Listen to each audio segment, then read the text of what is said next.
মায়ের পিঠে যেতে পারবে না, কিন্তু সেখানে তেমনই তৈরি করে দেওয়া হবে পাহাড়ের মধ্যে, তো মানুষকে সেখানে পিঠ দেখে তার তৃপ্তি পাবে। দেন ওখান থেকে রূপয়ে থাকবে ছবিমুড়া যাওয়ার জন্য, তো ওখান থেকে ওঠে আবার ছবিমুড়াতে রূপয়েতে চলে যাবে। দেখুন কত বড় রোজগার হবে, টাকা কত খরচ হচ্ছে। 100 কোটি টাকা আমি সেখানে ডলার থেকে এনে দিয়েছি। সন্তোষ চৌধুরী এখন ট্যুরিজম মিনিস্টার কাজ করছে, টেন্ডার হয়ে গেছে, কাজ চলছে। আর বাকি এই রূপগুলি তৈরি করতে টোটাল 5 থেকে 600 কোটি টাকা লাগবে। আমি নীতিন গাডকারিকে বলছি, ভাই সাহেব 600 কোটি দিয়ে দেবো।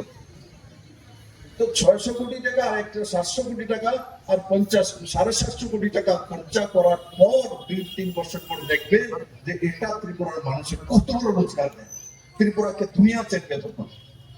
তো এই যে ভিশনারি মানসিকতা কমিউনিস্টের মধ্যে কোনোদিন ছিল না, সেই কারণে এতদিন রাজ করেছে, কিন্তু ত্রিপুরাকে এরা চিনতে পারেনি, ত্রিপুরার মানুষের কল্যাণ করতে পারেনি, কারণ মানসিকতাই ছিল না।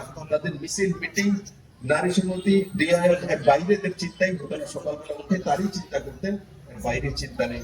ডেভেলপমেন্টের মানসিকতা কমিউনিস্টদের, ভারতীয় কমিউনিস্টদের মধ্যে নেই। তাই আমি আশা করি প্রান্তিক ক্লাবের সমস্ত সদস্যরা মিলেমিশে এই উৎসবগুলো আরো সুন্দরভাবে করুন, মানুষকে জাগৃত করুন, মানুষকে সংস্কৃতির দিকে নিয়ে যান। কারণ কি আমরা যারা আছি ভারতীয়রা, আমাদের পরিচয় হয় সকালবেলা বাড়ির মধ্যে যখন রেওয়াজ হয়, তখন আমাদের বাড়ির মধ্যে সবার কাছে একটা হারমোনিয়াম পাওয়া যায়, রেওয়াজ করে হারমোনিয়াম পাওয়া যায়, তবলা পাওয়া যায়। সেগুলো কিন্তু আপনি রাজস্থানে পাবেন না, বাড়িতে প্রত্যেক বাড়িতে হারমোনিয়াম রাজস্থানে পাবেন না, পাঞ্জাবে পাবেন না, কিন্তু ত্রিপুরাতে, পশ্চিম বাংলাতে, উড়িষ্যার একটা পার্টি, আসামে সেগুলো পাওয়া যায়। মানে বাড়িতে একটা হারমোনিয়াম থাকবেই। আজকে তো অনেক গিটার মিউজিক সিস্টেম চলে এসেছে, কিন্তু আগে আমরা ছোট থাকতে প্রত্যেক বাড়ির মধ্যে হারমোনিয়াম থাকতো। রবীন্দ্রসঙ্গীত সকালে গান হতো, বিকেলে হতো, নজরুলগীতি হতো, আধুনিক গান গাইতো, মান্নাদের গান শুনতো। সেগুলি লুপ্ত প্রায় কেন হলো?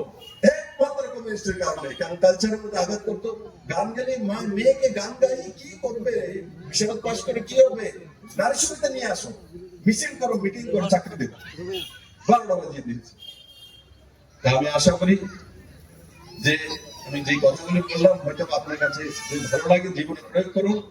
সবাইকে অনেক অনেক ধন্যবাদ। আমার একটা কার্যক্রম যাচ্ছি, ধন্যবাদ। উপায় বানানোর জন্য ট্রেনে যাবে, সুন্দর দৃশ্য, আপনার বাইরে গিয়ে কাছে সেখানে আগে কেউ জানতো না।